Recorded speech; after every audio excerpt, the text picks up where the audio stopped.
সবাইকে প্রণাম, নমস্কার। সাপ্তাহিক কথামৃত পাঠের আয়োজনে সবাইকে স্বাগত জানাচ্ছি। যেটা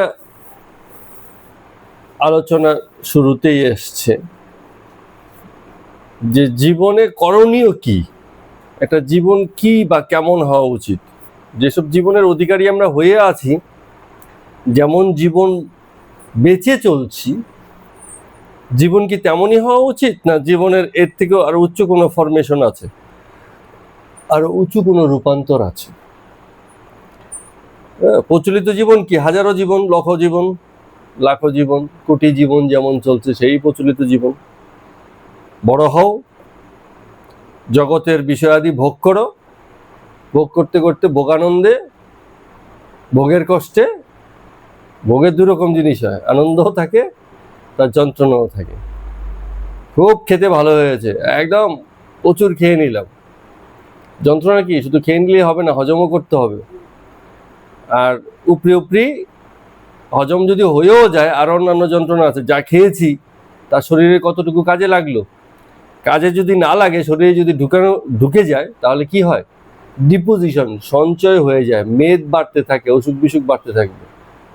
বিষয়টা খণ্ডকালীন না, যে এক্ষণ খেলাম হজম হয়ে গেল মানে ব্যাপারটা শেষ হয়ে গেল, তা নয়।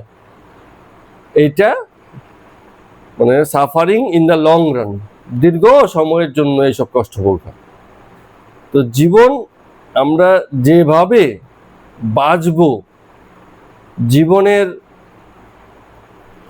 ব্যাপারে ইতিবাচক বা নেতিবাচক দিক আমাদের সেভাবেই তৈরি হবে। অর্থাৎ আমি যেটা বলতে চাইছি যে জীবন কতটা সুন্দর বা কতটা অসুন্দর, কতটা উঁচু কতটা নিচু, এই কনসেপ্ট, এই যে ধারণা, কাউকে যদি জিজ্ঞেস করা হয় তাহলে সে যা বলবে জীবন সম্পর্কে, জীবন কি কেমন, তার উত্তরে সে যা বলবে সেই ধারণাটাই পাল্টে যায় যদি জীবন বাঁচাটা খুব নিম্ন স্তরীয় হয়।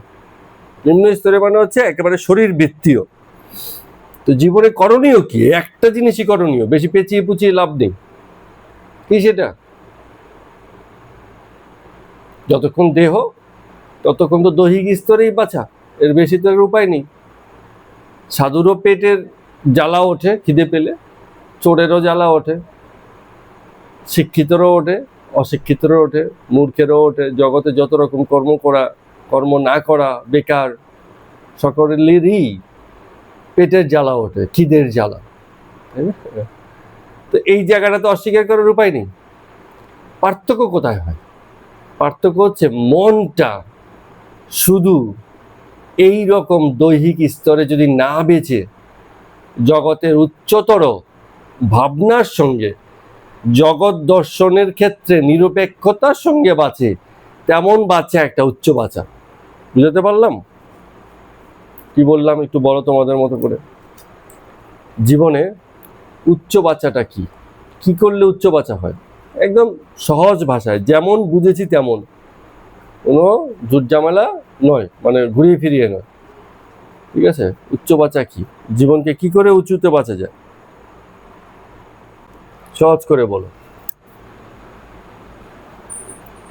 জীবনকে বাঁচার উপায় কি, সহজ করে।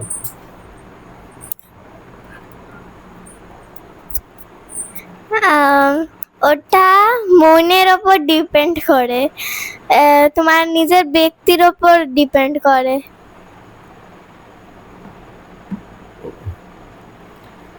জীবন সবাই বাঁচছে, একটা জীবন কখন উঁচুতে বাঁচা হয়?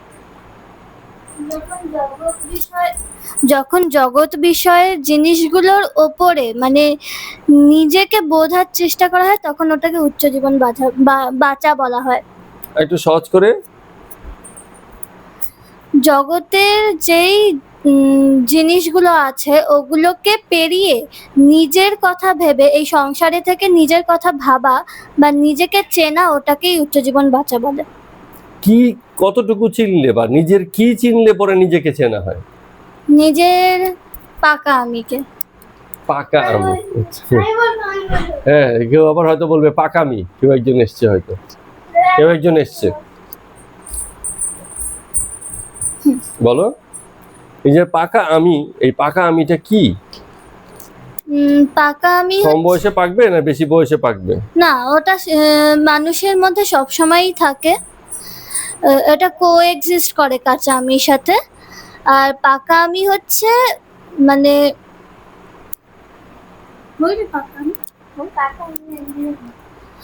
পাকা আমি হচ্ছে ঔচিত্যবোধ। বলো। নিজের ব্যক্তিকে বোঝার জন্য, মানে নিজেকে বোঝার জন্য প্রথমে নিজের ব্যক্তিকে বুঝতে হয়। সহজ করে বললে দুটোই জিনিস, একটা হচ্ছে মন আর শরীর, দুটোই জিনিস, একটা মন আর একটা হচ্ছে কি শরীর। এখন মনের পরিণত আর শরীরের পরিণত বোধ বা পরিণত হওয়া, পরিণত হওয়াকে ইংরেজি ভাষা বলে ম্যাচিউরড হওয়া। এই যে ম্যাচিউরড হওয়া, এই ম্যাচিউরড হওয়াটাকে আমরা উচ্চতা বলি। শরীর ম্যাচিউরড এমনি হয়ে যায়, বয়স হলেই শরীর ম্যাচিউরড হয়ে যায়, তাই না?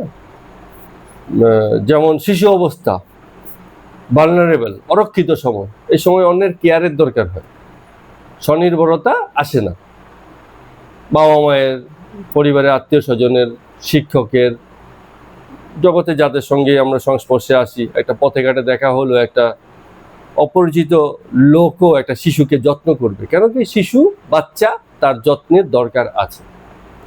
তো এই বাচ্চা যখন যৌবন, যুব বয়স এ পৌঁছে, তখন সে আত্মনির্ভর হতে পারে, শরীরী আত্মনির্ভরতার আসে, নিজে নিজেই সবকিছু করে চলতে পারে।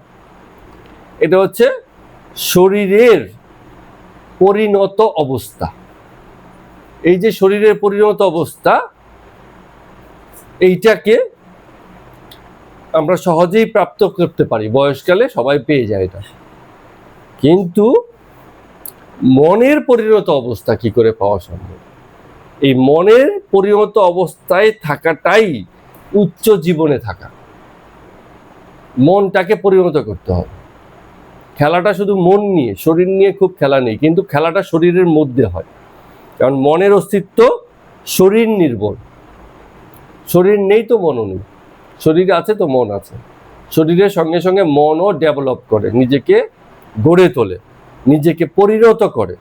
তো যেই মন যত পরিণত, সেই মন তত উচ্চ, সেই জীবন তত উচ্চ। সহজ করে, মনের উচ্চতাই উচ্চতা, আর কিছুর উচ্চতা দরকার নেই। মন মুক্তি মানেই মুক্তি, দেহ মুক্তির দরকার নেই। দেহ মুক্তি ওরম ভাবে আসেও না। দেহ কি করে মুক্ত হবে? ক্ষুধা, তৃষ্ণা, কামনা, বাসনা এসব থেকে মুক্ত হওয়া যায়? যায় না। মাথার চুলগুলো বড় হচ্ছে, এটা থেকে মুক্ত হওয়া যাবে? হাতের নখগুলো বড় হচ্ছে, এমন কিছু করতে চাই যা দিয়ে আর নখ বড় হবে না, জীবনে একবার কাটবো আর বড় হবে না, করা যাবে? করা যাবে না। শরীর সবসময় বদ্ধ, হ্যাঁ, শরীরের লিমিটেশনস আছে, শ্বাস প্রশ্বাস না নিয়ে আমরা থাকতে পারবো না। তো এগুলো অনেক বিষয়ের উপর শরীর ডিপেন্ডেন্ট। তো শরীরের এই নির্ভরশীলতা বরাবর আছে এবং বরাবর থাকবে, এখান থেকে মুক্ত হওয়ার উপায় নেই। কিন্তু মনকে মুক্ত করা যায়, মনের মুক্তিই মুক্তি, এছাড়া আর কোনো মুক্তি নেই। তো জীবন, কোন জীবনটা উঁচু? যে জীবনটার মনের মুক্তি ঘটেছে বা ঘটে চলছে। ঘটেছে বললে কথাটা ভুল হয়, ঘটেছে মানে কি মুক্তি ঘটে গেছে, এরকম পূর্ণরূপে মুক্ত হওয়া যায় না। মন মুক্ত যেমন হয়, আবার কখনো কখনো বদ্ধ হয়েও পড়ে। যার মুক্তি প্রক্রিয়া সবসময় চলমান, চলছে, মুক্তির কোনো অ্যাবসুলেট ডেস্টিনেশন নাই যে এই পর্যন্ত পৌঁছে গেলাম তো পূর্ণ মুক্তি ঘটলো। মুক্তি সার্বক্ষণিক, সবসময় মুক্তির অবস্থা চাই, আর এই চাওয়াটা বন্ধ হলে বদ্ধ অবস্থা। মন মুক্ত আছে কি নেই এটা যখন কেউ বুঝতে পারে না, সেটাই তার বদ্ধ অবস্থা। মনের বন্ধনবোধ চলে গেলেই মন মুক্ত ঘটে, মনের মুক্তি ঘটে। এখন এই প্রশ্ন হতে পারে, একটা প্রশ্ন এখানে আসবে, শরীরের মুক্তি প্রাকৃতিক, তাই আমরা এটা অটোমেটিক অ্যাচিভ করি। মনের মুক্তি প্রাকৃতিক নয়। 80 বছর বয়স কিন্তু মনের মুক্তি ঘটেনি, জরাবদ্ধ মন। আবার 20 বছরের যুবক বা যুবতী, তারও 80 বছরের বয়স্ক লোকের মতো জরা বুদ্ধি মন, মুক্তি ঘটেনি। তো বয়সের সঙ্গে মুক্তির সম্পর্ক নেই। মনের মুক্তি কি করে ঘটা সম্ভব বলো? এমনি একটা কথা, জড়া বুদ্ধি মানে কি কি একটু বললে? জরা বুদ্ধি মানে হচ্ছে মোটা বুদ্ধি। মোটা বুদ্ধি, যে বুদ্ধি পরিণতি লাভ করেনি, মোটা বুদ্ধি। তো মনের মুক্তি কি করে সম্ভব? কি কি হলে পরে, কি কি থাকলে পরে মনের মুক্তি ঘটতে পারে? খুব সহজ। তো এটা তো ভাবার কিছু নেই। মনটাকে কি করে মুক্ত করব? মানে আমরা জগতের সংসারের সব ভাবনা দূর করে দিয়ে আমাদের পুরো নিচে মনের ওপর মন দিতে হবে। সব ভাবনা দূর করে দিলে তো মনের মুক্তি ঘটতে পারে, নাও পারে। যেটা বলেছো সেটা একটা বিশেষ ইঙ্গিতপূর্ণ কথা। প্রথমে যেটা দরকার সেটা হচ্ছে জ্ঞান। মনের মুক্তি ঘটতে গেলে প্রথমে যেটা দরকার জ্ঞান। সেই জগৎ বিষয়ে জ্ঞান হোক আর জগতের বাইরের বিষয়ে জ্ঞান হোক। তো মুশকিল হচ্ছে, আমরা বলি যদিও যে জগতের বাইরের বিষয়ে জ্ঞান, কিন্তু জগতের বাইরের বিষয়ে কোনো জ্ঞান হয় না। যা কিছু জ্ঞান হয় সব জগৎ বিষয়েই হয়, অ্যাবসোলিউটের কোনো ধারণা হয় না, জ্ঞান হয় না, রিলেটিভের ধারণাই হয়। জগতের সব ধারণাই আমাদের মধ্যে আসবে। তো মনের মুক্তির জন্য সর্বপ্রথম দরকার জ্ঞান। জগতে যা কিছু ঘটছে আমাদের পঞ্চ ইন্দ্রিয়ের মাধ্যমে সেগুলোকে রিসিভ করা। তারপরে যেটা দরকার সেটা কি? সেটাকে বলে বিচার, ফিল্টার করা, ফিল্ট্রেশন। যাকে যাকে তো ঢুকে গেল সব মনের মধ্যে, কোনটাকে রাখবো আর কোনটাকে রাখবো না, কোনটাকে রাখা উচিত কোনটাকে রাখা উচিত নয়, এই যে ভাবনা, এই ভাবনাকে বলে কি? বিচার। বিচার। প্রথম হচ্ছে জ্ঞান, তারপরে কি হচ্ছে? বিচার। বিচার করে কিছু কিছু জিনিসকে মনে করছে হ্যাঁ এটা ঠিক আছে, এটা রাখবো, এটা ঠিক নেই, এটাকে ফেলে দেব। এই যে ফেলে দেওয়া, এই ফেলে দেওয়ার উপায়টাকে কি বলে? কি উপায়ে ফেলে দিতে হয়? এই পন্থাটাকে বলা হয় বৈরাগ্য। ঢুকেছে তো ভেতরে সবই। এখন ভিতরে যদি বৈরাগ্য বা অনাসক্তি বা অনাগ্রহ না থাকে, নিরপেক্ষতা না থাকে, তাহলে ওই যে ঢুকে গেছে যেটা, ওটাকে ভুলতে পারবো না, তো ওটাকে ফেলতে পারবো না। ফেলতে গেলে সেই বিষয়ের প্রতি অনাসক্তি দরকার, আগ্রহ চাই না, ওই বিষয়টা চাই না, ওটা একদম অপ্রয়োজনীয়। আমরা কথায় কথা আমি সব বলি না, একদম বেকার জিনিস, এই জিনিস এখন দরকারই নেই, মনে রাখারই দরকার নেই। এই যে বলছি মনে রাখারই দরকার নেই, ওই বিষয়ের প্রতি বৈরাগ্য না থাকলে মনে রাখাটা মানে রাখবো না এই কথাটা বলা যায় না। ঠিক আছে? আমার বিভিন্ন রকম দামি দামি ব্র্যান্ডেড গাড়ির প্রতি আগ্রহ, কিন্তু পকেটে জোর নেই। তো কি করতে হবে? ওই বিষয়গুলোকে মনের মধ্যে যদি রেখে দিই, একেবারে অর্থহীন হবে, কারণ সঙ্গতির সঙ্গে যায় না। আমার খুব ইচ্ছা আমেরিকার রাস্তায় রাস্তায় ঘুরে বেড়াবো, 2 লাখ টাকা টিকিটের দাম আমেরিকা যাওয়ার। তার আগে অনেক ভিসা প্রসেস আবিজাবি আছে, সেসবের জোগান নেই, সেসবের ব্যবস্থা নেই। তা আমি স্বপ্ন দেখে লাভ আছে? আমেরিকার রাস্তা রাস্তায় ঘুরে বেড়াচ্ছি, বিশ্ব ভ্রমণে গেছি, এইসব স্বপ্ন দেখে লাভ আছে? সঙ্গতি তো নেই। তো এই যে সঙ্গতির সঙ্গে যায় না, এইটাকে বলে বিচার। এই ভাবনাটা কে দিল মনের মধ্যে? বিচার বললো যে তোমার তো সঙ্গতির সঙ্গে যায় না, তুমি এসব ভাবছো কেন? তারপরও কর্তা সেসব বিষয়ে ভাবতে থাকবে।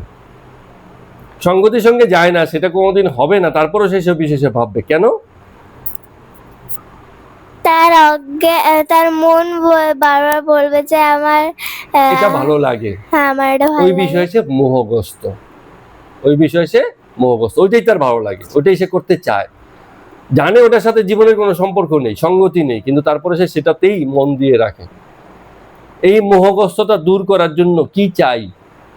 দরকার নেই, আমার সঙ্গে যায় না, আমি এটাকে দূরে সরিয়ে দেবো, মন থেকে সরিয়ে দেবো। এই মনকে মুক্ত করা, এই যে বলি না মনকে মুক্ত করা, কি মুক্ত করা?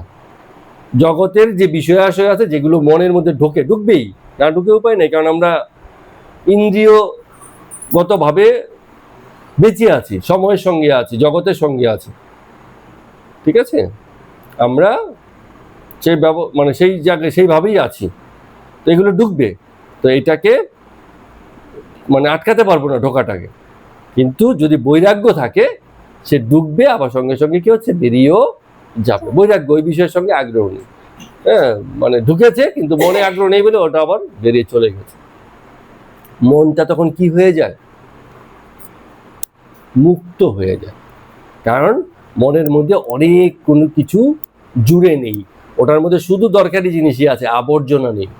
একটা বাগান যদি আগাছা আর প্রয়োজনীয় গাছে ভরে থাকে, বাগানটা কিরম লাগবে? সুন্দর পরিচ্ছন্ন। আগাছা থাকলে ভালো লাগবে? কি বললে আগাছা? প্রয়োজনীয় গাছও আছে, আবার আগাছাও আছে। ওটা ইম্পর্টেন্ট, আবার মানে অত আগাছা মানে যেই গাছ মানে যেই গাছ আমরা পুঁতেছি সেই গাছের সঙ্গে সঙ্গে জন্মেছে, কিন্তু ওটা আমরা চাই না বাগানে, এমন গাছকে বলে আগাছা। ঠিক আছে? তো একটা বাগান আমরা গোলাপ বাগান করেছি, মাঝখান থেকে দুব্বু গাছ হয়ে আছে, মাঝখান থেকে একটা সর্ষে ফুল বেরিয়ে গেছে, একটা আলু গাছ হয়েছে, কিরম লাগবে? ভালো না। ভালো লাগবে না। গোলাপ বাগান যদি করি, সেই জায়গাতে গোলাপের গাছগুলোই থাকবে। তার পাশে হয়তো আমরা অন্য একটা বাগান করেছি, কলাবতী ফুলের বাগান, সেখানে কলাবতী ফুল গাছই থাকবে। সেখানে মাঝখান থেকে একটা গোলাপ বেরিয়ে এলে সেটা আগাছা, কারণ বাগানটা করেছি কি কলাবতীর, সেখানে গোলাপ থাকবে না। এই যে পরিচ্ছন্নতা, মনটাকে রাখবো জগতের প্রয়োজনীয় ভাবনাতে ভরে, সেখানে অপ্রয়োজনীয় সব ভাবনা গিয়ে জড়ো হয়ে আছে, এবং এগুলোকে ঠেলে বার করতে পারছি না। কেন? জীবনে বৈরাগ্য নেই সেই জিনিসের প্রতি। এমন না যে আমাদের প্রীতি নেই, সেই জিনিসের প্রতি আমরা প্রীতি রেখেছি, ওটা থাকবে, ওটা যাবে না। এই যদি হয় তাহলে মন হয় ভারাক্রান্ত। যুবক মন ভারাক্রান্ত মনে হচ্ছে ভার মনে হবে বোঝা বয়ে নিয়ে চলছে। হ্যাঁ, মাথার মধ্যে একটা বোঝা যদি দিয়ে দেওয়া হয় কারো, সে কি সহজে হেঁটে যেতে পারে? অনেক সময় হয় না, বাজার করে কর্তা বাড়ি ফিরছে, দুই হাতে দুটো ঝোলা, নর্মালি তো তাড়াতাড়ি হেঁটে চলে আসে, ঝোলা নিয়ে এসে ধীরে ধীরে ধীরে ধীরে হাঁটছে, একটু আবার রেখে একটু বিশ্রাম করে আবার নিয়ে যাচ্ছে। ভার বোঝা হয়ে গেছে, ভারাক্রান্ত হয়ে গেছে। জীবন তেমনি ফ্লোলেসনেস হারায়। জীবনের যে সহজাত প্রবাহ আছে, সহজ স্বাভাবিক সুন্দর জীবন চলছে, কোনো মানে যন্ত্রণা নেই। আর যদি এসব আমরা যেগুলো জীবনের জন্য প্রয়োজনীয় না কিন্তু এগুলোকে গুরুত্বপূর্ণ করে রেখেছি, সেসব বিষয়ের জন্য প্রীতি রেখে দিয়েছি মনে, তাহলে জীবন কি হচ্ছে, ভারবহ হয়ে যায়, কষ্টসাধ্য হয়ে যায়। এই জীবনটাকে বয়ে নিয়ে চলাটা খুব মুশকিল হয়ে যায় অপ্রয়োজনীয় ভাবনাকে মনে ঠাঁই দিলে। তাহলে মনের মুক্তি মানে কি? যখন আমরা বৈরাগ্য দিয়ে মানে বাজে জিনিসগুলো ঠেলে দিই আর জরুরি জিনিসগুলো রেখে দিই, তাকে বলে বৈরাগ্য। বৈরাগ্য। তো বৈরাগ্য আমাদের এই যে মনের মুক্তির তিনটা প্রক্রিয়ার কথা বলছি, তিনটা জিনিস হয়। একটা হচ্ছে জ্ঞান, তারপর একটা কি বলেছি, বিচার। প্রথম হচ্ছে জ্ঞান। জ্ঞান সর্ববুকের মতো, ও ঢুকেই যাবে। তারপরে কি হচ্ছে, বিচার, সেগুলোকে যাচাই বাছাই করা, ঠিক আছে? আর বৈরাগ্য থাকলে বার করে দিতে পারবো, আর না হলে কিন্তু বার করতে পারবো না। বৈরাগ্য তাহলে আমাদের কি খুব জরুরি হলো না ব্যাপারটা, মানে ক্লিনিং প্রসেসটা করে। ও বৈরাগ্য থাকলে ক্লিন হবে, নাহলে কিন্তু হবে না। ঢুকবে, বিচারও হবে, কিন্তু ওটা বেরোবে না, কারণ ওই বিষয়ে আসক্তি আছে, বৈরাগ্য নেই, ওটা থেকে যাবে। এই তিনটা প্রসেসের ভিতর দিয়ে যে জিনিসটা প্রাপ্ত হয় মনের, তাকেই বলে মনের মুক্তি।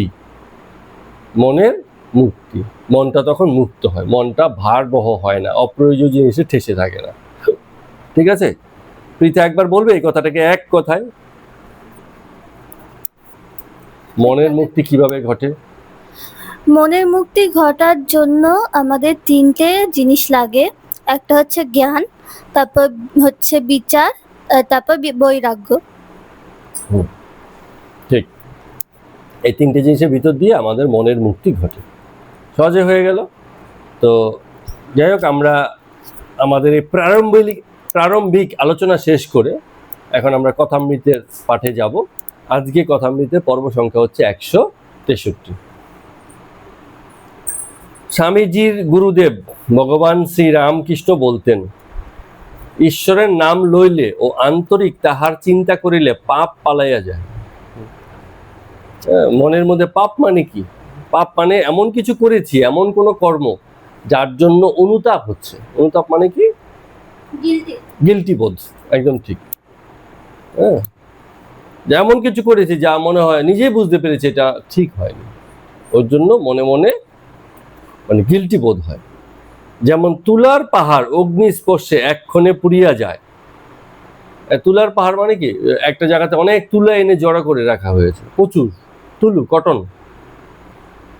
তো ওখানে যদি আগুন লেগে যায়, মানে তুলুর একটা ইয়ে আছে, আগুন লাগলে মুহূর্তে একদম একটুখানি হয়ে যাবে। ঠিক আছে, তুলা আগুনে খুব সহজে পুড়ে যায়, হালকা তো পুড়ে যায়।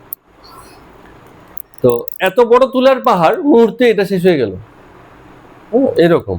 তো এত বড় মনের মধ্যে পাপের আমরা ভাবনা করে রেখেছি যে এই পাপ হয়, এটা করলে পূর্ণ হয়, এই হয়, সেই হয়, নানান ভাবনা। যে বললাম না, ভাবনার মানে জোগাড় করে রেখেছি। তো যদি ঈশ্বরের নাম হয়, সব এই যে যত ভাবনা রেখেছি সব আস্তে আস্তে সব ঝেড়ে পড়ে যায়, ও থাকে না, চলে গেল। যেমন অনেক সময় কি হয়, একটা বড় গাছের মধ্যে অনেক পাখি বসে আছে, তো আমরা দেখে বলি বাবা কত পাখি। কেউ একজন তালি বাজিয়েছে, মুহূর্তে সব উড়ে চলে গেল, পাখি নেই একটা। এই যে অবস্থা মুহূর্তেই শেষ হয়ে যায়। তার মানে খণ্ডকাল, অল্প সময়ের মধ্যেই এই অবস্থাটা পরিবর্তন হয়ে যায়। কখন পরিবর্তন হয়ে যায়? মনে যখন আমরা হাবিজাবি অনেক জিনিসের মানে দিয়ে ভরিয়ে রেখেছি, শুধুমাত্র ঈশ্বরের নাম আর ঈশ্বরের ব্যাপারে আন্তরিক হলে। ঈশ্বর মানে কি? এখানে ঈশ্বর হচ্ছে বস্তু নিষ্ঠতা, যেটা দরকার। ঠিক আছে, এখানে ঈশ্বর মানে হচ্ছে যেটুকুনো দরকার। মন অনেক কনসেপ্ট নিয়েছে, তার মধ্যে যেটুকুনো দরকার, জীবনের জন্য প্রয়োজন, ভাবনার জন্য প্রয়োজন, নিজেকে শান্ত করার জন্য প্রয়োজন, জগৎ দর্শনের জন্য প্রয়োজন, সেইটুকু ভাবনাই যদি রাখি, ওটুকুনই ঈশ্বর হয়ে যায়। যা জীবনের জন্য প্রয়োজনীয়, শান্তিদায়ক হলো, সেটা হচ্ছে ঈশ্বরতুল্য হয়ে গেল। আর বাকি যেগুলো অপ্রয়োজনীয় সেগুলোকে ফেলে দিলাম, তো অসুরতা শেষ হলো। এইরকম ভাবে। তো একদিন কেশববাবুর সহিত কথা হইতেছিল। শ্রীরামকৃষ্ণ কেশবকে বলছে, এই যে খুব সুন্দর কথা বলছেন, মনেতেই বদ্ধ, মনেতেই মুক্ত। আমাদের বদ্ধতা কোথায়? শরীরে, মনেতেই। আর মুক্তি কোথায়? মনেতেই। মনেতে মুক্তি, মুক্তি, আর মনেতে বদ্ধতাই বদ্ধতা। তো আমি মুক্ত পুরুষ, সংসারেই থাকি আর অরণ্যেই থাকি, আমার বন্ধন কি? রামকৃষ্ণদেব ঠাকুর বলছেন যে একবার মুক্তিকে চিনে নিয়েছে, মুক্ত হওয়াটাকে জেনেছে, সে এবার সংসারে থাকলেও মুক্ত থাকে, অরণ্যে থাকলেও মুক্ত থাকে, পাহাড়ের গুহাতে থাকলেও মুক্ত থাকে, সাগর পাড়ে গেলেও মুক্তই থাকে, তার আর বন্ধন বোধ থাকে না। তো আমি বদ্ধ নই, আমি বদ্ধ নই, আমি মুক্ত, এইটাকে খুব রোগ করে বলতে হয়। রোগ করে বলা মানে কি? জিদ করে করে বলা যে আমি মুক্ত হব, মনের দিকে মুক্ত হবে, মনের থেকে মুক্ত হব, মানসিকভাবে মুক্ত হব। আমাকে যেন কোনো বাজে ভাবনা যেন আমার জীবনকে আটকে না রাখে, কোনো কিছুতে যেন আমি আবদ্ধ না হয়ে যাই, কোনো কিছুতে যেন আসক্ত না আসি, হ্যাঁ, কোনো কিছুতে যেন মোহগ্রস্ত না হয়ে থাকে। এই যে রোগ, এই রোগই মানুষকে মুক্ত করতে পারে। না হলে মন এমন জিনিস, শরীরের থেকেও বেশি বদ্ধসে থাকে, কারণ মনের মধ্যে বৃত্তির খেলা চলে। মন বলছে তোর ভালো লাগছে না, চল বিকেলে একটু ঘুরে আসি। মন বলছে চল ওই মেলায় যাই। মন বলছে চল বন্ধুর সঙ্গে দেখা করে আসি, চল খেলতে যাই, চল ছাদে যাই, চল গাছে উঠি। মন এরম মানে বলতেই থাকবে, চল পরের বাড়ি আম চুরি করি, কাঁঠাল চুরি করি, এরম বলবে। মন অলওয়েজ কি কিছু না কিছু মানে উস্কাতে থাকে, এরকম ব্যাপার। তো শরীর করে না, শরীর এক জায়গায় বসে আছে, রেস্টে আছে, শান্ত আছে, ঠিক আছে, শরীর অত চাইছে না। কিন্তু মন সবসময় এরকম শরীরকে দিয়ে কাজ করে, বলে কিরে তুই বসে আছিস, শরীর কেন বসে আছিস, চল আমার সঙ্গে চল, চল ওই যে কুকুরটা আছে ওটাকে একটা ঢিল মেরে আসি, এরকম। মানে মন কিছু না কিছু করাতে থাকে, মন স্থির হতে চায় না এক জায়গায়। স্থির হতে চায় না। মন হচ্ছে বৃত্তির খেলার জন্ম দেয়। একটা সাগরকে যদি বলে এই সাগর থেমে থাক, ও থাকবে? ও কিছুক্ষণের না। জন্য হয়তো 2-4টা ঢেউ কম দিতে পারে দমকে, অথবা হাওয়া পাচ্ছে না বলে, কিন্তু একটু পরে কিন্তু আবার সে ঢেউ দিতে থাকবে। ও শান্ত হওয়ার জিনিস নয়, সাগর কখনো শান্ত হওয়ার জিনিস নয়, কারণ সেখানে ঢেউয়ের খেলা চলে। মনও সাগরের ন্যায় শান্ত হওয়ার জিনিস নয়, কারণ সেখানে বৃত্তির খেলা চলে। বৃত্তি মানে হচ্ছে ঢেউ, আকাঙ্ক্ষার ঢেউ, ইচ্ছার ঢেউ। মনের মধ্যে এইগুলো চলতে থাকে। ইচ্ছা হয় যদি এটা করি, ইচ্ছা হয় ওটা যদি করি, ওটা যদি করি। এই ইচ্ছার ঢেউগুলো যখন চলে যায়, মন যখন শান্ত সাগর হয়, তখন জীবনও শান্ত হয়ে যায়, ব্যক্তি খুব শান্তি লাভ করে তখন। কারণ বৃত্তির খেলাটা লিমিটেড বা নেই এরকম। তো খ্রিস্টানদের একটা বাইবেল বই পড়তে দিয়েছিল একজন, স্বামীজি ঠাকুর রামকৃষ্ণদেব বলছেন, বলে আমি একজনকে পড়ে শোনাতে বললাম, এই তুই পড়তো আমাকে একটু বাইবেল পড়ে শোনা। বাইবেলের জায়গায় জায়গায় লেখা আছে পাপ, আমি পাপী, আমি এই ঈশ্বরই আপনাকে মুক্ত করতে পারে, একমাত্র পিতাই আমাকে বাঁচাতে পারে, হ্যাঁ, একমাত্র যীশু খ্রিস্টই আমাকে বাঁচাতে পারে, কারণ আমি পাপী। এত পাপের কথা লেখা। তাই আমি বললাম থাম, এত পাপের কথা শুনলে পরে নিজেকে পাপী মনে হবে না যে আমি আর ভালো লোক। এইরকম। যেমন কি অনেক সময় ওই যে কি একটা ক্রাইম পেট্রোল হয় না, ক্রাইম পেট্রোল দেখতে দেখতে এমন হবে মনের অবস্থা, সবাইকে সন্দেহ করবে, এই ও বুঝি ষড়যন্ত্র করছে, ও বুঝি ষড়যন্ত্র করছে, ও বুঝি ষড়যন্ত্র করছে। বাংলা সিরিয়ালে যা হয়, বউ শাশুড়ি ঝগড়া ফগড়া এইসব করতে করতে ভালো শাশুড়িকেও ভালো চোখে দেখবে না বউ। কেন? কারণ তার মনের মধ্যে এইসব চলছে, তো এগুলো হয়, অথবা সে এইসব কিছু করতে চাইবে। তো এই রকম হয়ে যায়। তো এগুলো এত যা কলুষ, মানে দূষিত, সেসব জিনিসকে যদি আমরা বারবার নিতে থাকি, একদিন দূষিত জল পান করলে কিছু হয় না, কিন্তু প্রতিদিনই যদি দূষিত জল পান করতে থাকি, পেটের পীড়া হবে না? নিশ্চয়ই হবে। কারণ একদিন করলে হয় না কেন, শরীর খুব শক্তপোক্ত, নিজেকে সামলে নিতে জানে। একদিন কিছু মানে অবিশুদ্ধ জল পান হয়ে গেছে, শরীর এটাকে ঠিক ব্যবস্থা করে নেবে। আর প্রতিদিনই আমি দূষিত জল পান করছি, শরীর সেটাকে সামলাতে পারবে না। পীড়া তখন অবশ্যম্ভাবী। তো এইরকমই হয়। তো প্রতিদিনই পাপের গল্প, আমি পাপী, একজন এসে কানের কাছে বলছে আমি পাপী, তুমি পাপী, তোমাকে উদ্ধার করবে কে? চলো খ্রিস্টের মানে যীশু খ্রিস্টের অধীনে যাই, পরম পিতার আশ্রয় নিই, তাহলে তুমি মুক্ত হবে, পাপ মুক্ত হবে। এই করতে করতে করতে করতে একসময় তার নিজেরও মনে হবে শুনতে শুনতে, হ্যাঁ সত্যিই তো আমি পাপী। কারণ পাপ তো আমরা কম বেশি সবাই করি, কম আর বেশি। হ্যাঁ, কিন্তু এই বোধ যতক্ষণ না আসবে ততক্ষণ পর্যন্ত বদ্ধতা নেই। তো এখন ঠাকুর রামকৃষ্ণদেব এসব পছন্দ করতেন না। তো এবার এই বিষয়ে বলতে বলতে যে বলছে পাপ আর বন্ধন জিনিসটা কি একটু বোঝো। এগুলো সামাজিকভাবেই তৈরি হয়েছে, সংস্কৃতিগতভাবেই তৈরি হয়েছে। যেমন পরম কিশোর বলে একজন ভক্ত ছিল, পরম হিন্দু, সদাচার নিষ্ঠ ব্রাহ্মণ, মানে নিয়ম কানুনে চলা ব্রাহ্মণ। আগে ব্রাহ্মণরা খুব নিয়ম কানুনে চলতো।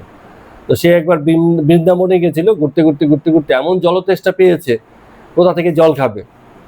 তো একজন দেখলো, একজন মানে সেই কুয়োর কাছ দিয়ে যাচ্ছিল, তাকে বলল, এই তুই আমাকে এক ঘটি জল দিতে পারিস, আমার খুব জলতেষ্টা পেয়েছে। তো সেই লোক যখন জল দিতে চাইছে, তখন জিজ্ঞেস করছে, এই আমি তো জিজ্ঞেস করিনি তোর কি জাত। তো ওই লোকটা বললো, ঠাকুর মশাই আমার তো হীন জাত, নিচু জাত, আমি মুচি মানে জুতো সেলাই করে। তো কৃষ্ণ কিশোর বললে, এত জলতৃষ্ণা পেয়েছে, এখন যদি মুচি আর ব্রাহ্মণ খুঁজতে যাই তাহলে কি হবে? তৃষ্ণা আর মিটবে না। কৃষ্ণ কিশোর বললে, তুই বল শিব আর আমায় জল তুলে দে, তাহলেই হবে। ও শিব বলে জল তুলে দিয়েছে, ও খেয়ে নিয়ে সুন্দর চলে গেছে। এখন পাপ বোধ যদি মনের মধ্যে থাকে, তাহলে খেয়েও শান্তি পাবে না। মুচির হাতে জল খেয়েছি, ও একটু বাদে বাদে মনে পড়বে, কিন্তু সে তো ভুলে গেছে। জল খেয়েছে, তৃষ্ণা মিটেছে, ভুলে গেছে, হরিনাম করতে করতে চলে গেছে। পাপ বোধ নেই। তাহলে বোধ হওয়াটাই গুরুত্বপূর্ণ, বোধ না থাকলে কিছুই নেই। তো স্বামীজিও খ্রিস্টানদেরকে এই পাপবাদ সম্বন্ধে একবার ধর্মসভায় আলোচনায় বলেছিলেন যে পাপী কি? এই তোমরা যে বলো পাপী, কে পাপী? তোমরা সবাই তো অমৃতের অধিকারী, সানস অফ ইমমর্টাল ব্লিস, মানে তোমরা তো অমৃতের পুত্র যাকে বলা হয়। হ্যাঁ, অমৃতের পুত্র কেন বলছে? কারণটা হচ্ছে আমরা এই জগতে যে আছি, আমরা সেই অমৃত ঈশ্বরের সন্তান হয়েই আছি এই জগতে। তো আমরা কি করে মানে পাপী হব? রাজার পুত্র তো রাজাই, রাজার পুত্র কি আর মানে প্রজা হয়, সাধারণ হয়? সাধারণ হয় না। তো আমার ঈশ্বর যদি রাজা হন, তাহলে আমি তো বরাবর রাজার পুত্র, তো আমার আমার পাপ ফাপ কোথা থেকে আসবে? এই বোধ থাকতে হবে। তো এই যে ধর্মযাজক যারা আছে, তারা যে মানে রাত দিন কেবল নরকের অগ্নির কথা বলে, সেসব কথা তোমরা শুনিও না, একদম সরাসরি বলে দিয়েছে ধর্মসভাতে গিয়ে। তো আমেরিকার হার্টফোর্ড নামক স্থানে স্বামীজি বক্তৃতা করবার সময় একবার নিমন্ত্রিত হয়েছিলেন। তো তিনি সেখানে গিয়ে বলছেন, এই যে তোমরা পাপবাদ করো বা এত পাপের কথা বলো, তো এত বলার দরকার কি আছে? ঘর অন্ধকার, এখন তুমি কেবল বলছো ঘর অন্ধকার অন্ধকার অন্ধকার, তাতে কি ঘরে আলো জ্বলবে?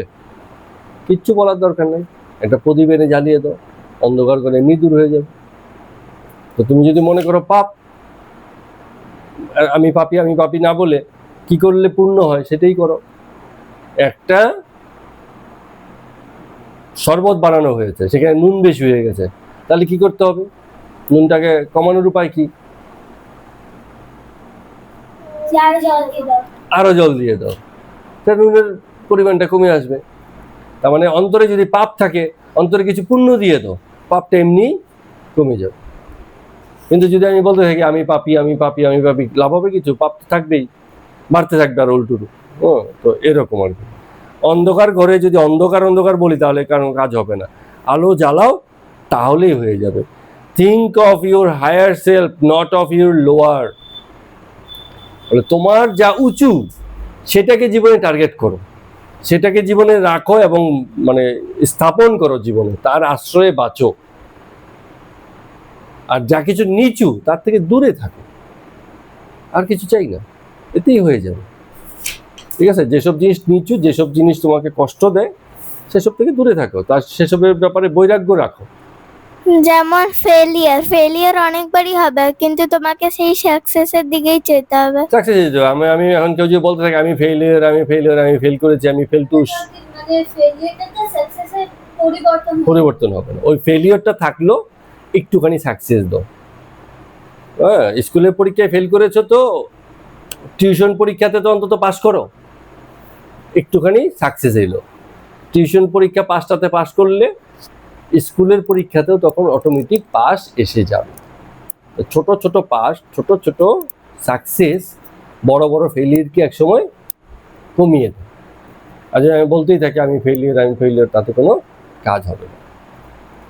তো স্বামী পরমহংসদেব এই আত্মপরিচয়ের একটা গল্প বলেছিলেন। আমরা মানুষরা তো নিজের আত্মপরিচয় ভুলে বসে আছি। খাওয়া পড়া, বেঁচে থাকা, ভালো খাওয়া, ভালো পড়া, ভালো বেঁচে থাকা, ইচ্ছে মতো খাওয়া পড়া, ইচ্ছে মতো বেঁচে থাকাকে এত গুরুত্ব দিয়ে দিয়েছি যে এগুলো যে জীবনের জন্য যন্ত্রণা হতে পারে এটা বুঝি না। কারণ এটা তো আমারই ইচ্ছা, আমারই ভিতর থেকে বেরোচ্ছে, তো আমি ভাবছি এটার দাম খুব বেশি, এটা খুব উচ্চ। কিন্তু বিচার রাখলে তখন বোঝা যায় যে না, এই জিনিসটা উঁচু না, এটা তো আমাকে যন্ত্রণা দিচ্ছে, এটাকে আমি রাখবো কেন, এটাকে আমি হাঁটাবো। ঠিক আছে? তো বিষয়টা হচ্ছে এরকম। তো যখন আত্মপরিচয় ঘটে যায়, নিজের যখন মানে আত্মপরিচয় কি, নিজের বৃত্তিটাকে ভালো করে চিনলো, নিজের মনটাকে ভালো করে চিনলো। আত্মপরিচয় কোথায় হয়? মানে এগুলোকে চেনাটাই আত্মপরিচয় ঘটা।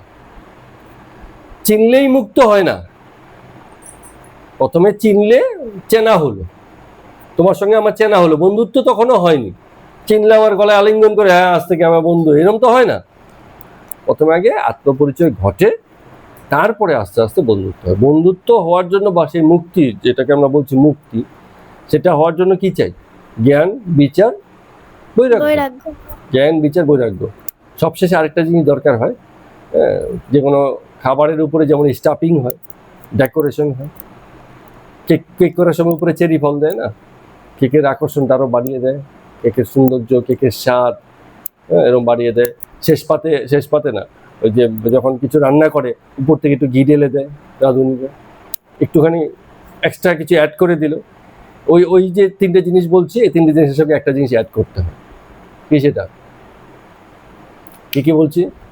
জ্ঞান, বিচার, বৈরাগ্য। তার সঙ্গে সর্বশেষ একটা অ্যাড করতে হয়, সেটা হচ্ছে প্রেম।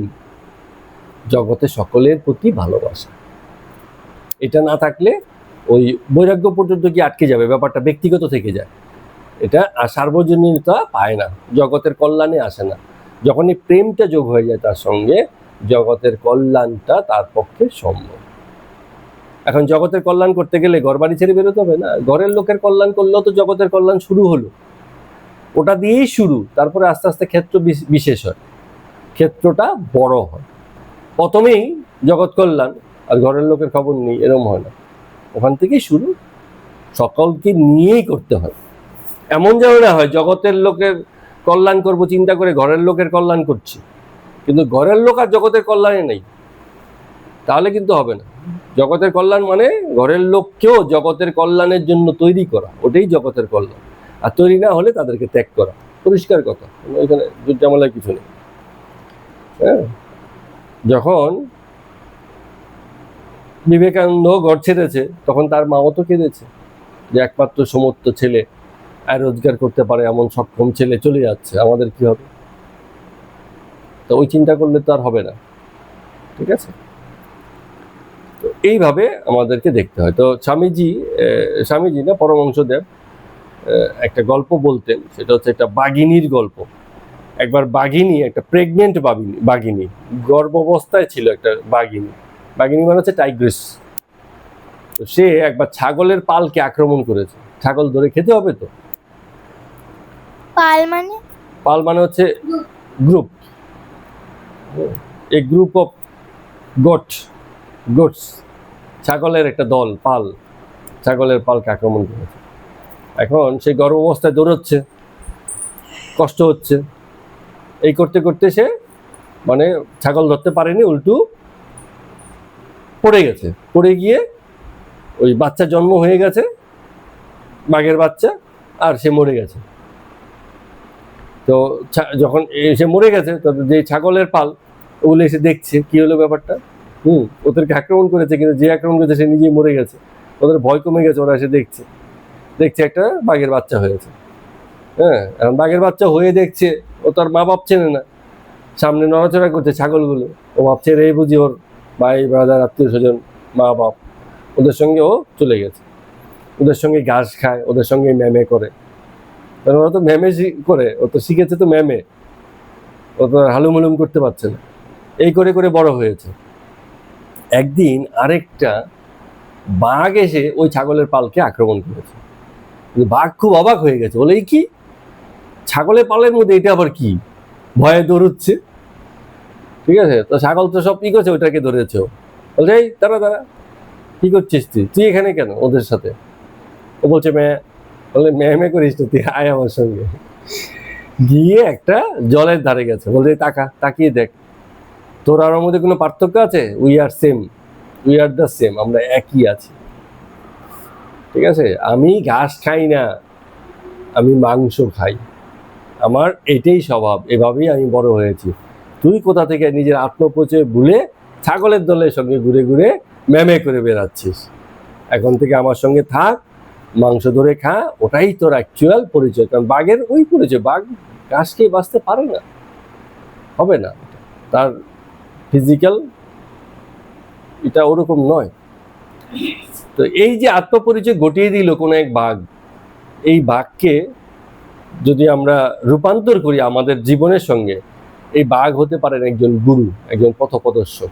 তিনি আত্মপরিচয় ঘটিয়ে দিন, তিনি দেখিয়ে দেন এই যে কেবল ব্যায়ামে করে বেড়াচ্ছি সেটা বাদ দিয়ে নিজের আত্মপরিচয় দেখ, নিজেকে আগে প্রথমে চেন। তুই তো আসলে ছাগলের মতো নস, শুধু খাবি পড়বি, কাঁঠাল পাতা নিয়ে ঝগড়া করবি, হ্যাঁ, আর টপ করে লাফ দিয়ে দেয়ালে উঠবি, আবার তিরিং বিরিং লাফিয়ে চলবি, আর শেষকালে কাটা পড়বি ইসের কাছে, জানো যারা ছাগল কাটে কি বলে এদেরকে, মানে স্লটার হাউসে যা হয় আর কি, কসাই বলে, হ্যাঁ, কসাইয়ের কাছে কাটা পড়বি। এটা তোর, এই জন্য তোর জীবন নয়, জীবনের আরো উচ্চতা আছে। এই যে উঁচু জিনিসটার সঙ্গে পরিচয় করিয়ে দিল, এটাই হচ্ছে আত্মপরিচয়। এরকম পরিচয় অনেকেরই হয়, কিন্তু সবাই আত্মপরিচয় হলেও জ্ঞান, রিপিট উইথ মি, জ্ঞান, বিচার বিচার, বৈরাগ্য এবং বৈরাগ্য। প্রেমের সঙ্গে জীবন বাঁচতে পারে না। উন্নত জীবন কি? যে জীবনে এই চারটে জিনিস থাকে: জ্ঞান, বিচার, বিচার বৈরাগ্য বৈরাগ্য, এবং প্রেম। প্রেম। এই চারটা জিনিস যদি থাকে, সেই জীবনই উন্নত হয়, সেই জীবনই মুক্ত হয়, সেই জীবনই শান্তির হয়। এবং প্রকৃত শিক্ষিত এবং সফল জীবন তাই। শুধু অর্থনৈতিক সফলতা দিয়ে যে জীবন বিচার চলে, সে তো পাতি জীবন। কত গণ্ডমূর্খ আছে অর্থের মালিক হয়ে বসে আছে, বিভিন্ন ভীষণ রকম আসক্ত মোহগ্রস্ত হয়ে বসে আছে, সামান্যতম প্রেমও রাখে না জীবনে, অন্যের প্রতি, জগতের প্রতি। কোনো লাভ হবে না। তেমন জীবনের অধিকারী হয়ে এমন কিছু মহৎ, এমন কিছু ওর মানে অতি অর্জন হয়নি, খুব সামান্যই অর্জন হয়েছে। জগতের জিনিস নেড়ে চেড়ে খাচ্ছ, কদিন পরে রেখে আবার তুমি চলে যাবে। তোমার জীবন বাঁচাটাই অত্যন্ত কি হয়ে গেল, ন্যারো হয়ে গেল, সরু হয়ে গেল জীবন বাঁচানো। এমন জীবনের কোনো দাম নেই। তো ঠাকুর রামকৃষ্ণদেব সে কথাটাই বলেছিলেন যে জীবনকে এত উন্নত করে বাঁচো যেন সেখানে আত্মপরিচয় ঘটে, সেখানে যেন জ্ঞান থাকে, সেখানে যেন বিচার থাকে, সেখানে যেন বৈরাগ্য থাকে, সেখানে যেন প্রেম প্রেম থাকে। থাকে। আর প্রেম আসতে গেলে কি লাগে জানিস? জগতের প্রতি ভক্তি লাগে, জগতের লোকের প্রতি ভক্তি লাগে। ভক্ত না হলে ঠিক প্রেমটাও আসে না। হ্যাঁ, প্রকৃতি মায়ের ভক্ত হতে হয়, এই জগৎ মাতার ভক্ত হতে হয়, তবে সেই জিনিসটা ঘটে। তো প্রেমের সঙ্গে ভক্তি অটোমেটিক থাকে। হ্যাঁ, অনেক সময় হয় না, বার্গারের ভিতরে একটা থাকে, বানও থাকবে, আবার ভিতরে একটা কিমাও থাকবে। এই দুটো মিলেই তো বার্গার হয়, একটাকে বাদ দিয়ে বার্গার হবে না। হ্যাঁ, তো এইরকম দোসার ভিতরে একটুখানি স্টাফিং থাকবে, শুধু রুটির মতো ভেজে দিলে তো আর দোসা হলো না, একটু স্টাফিং থাকবে, তবে না খেতেও মজা, সবই ঠিক আছে। বার্গার যেমন বানের সাথে অথবা কিমার সাথে আসে, তেমনি প্রেমটাও ভক্তির সাথেই আসে। ভক্তি ছাড়া প্রেম আসে না। এই জন্য আর আলাদা করে উল্লেখ করলাম না, প্রেম থাকা মানেই সেখানে ভক্তি থাকা। তো জ্ঞান থাকবে, আবারও বলছি, কি কি থাকবে? জ্ঞান, জ্ঞান, বিচার, বিচার, বৈরাগ্য আর প্রেম। প্রেম, এই নিয়ে ব্যক্তি দ্বারা। এরপরে একটা জিনিস আছে, যখনই বিচার থাকে না, তখন একটু মানুষ কর্মমুখীও হয়ে ওঠে। বিচার রাখছে এটা উচিত, এটা উচিত না, তো উচিতটা তো করতে হয়, করে দেখাতে হয়, তবেই না উচিত হলো।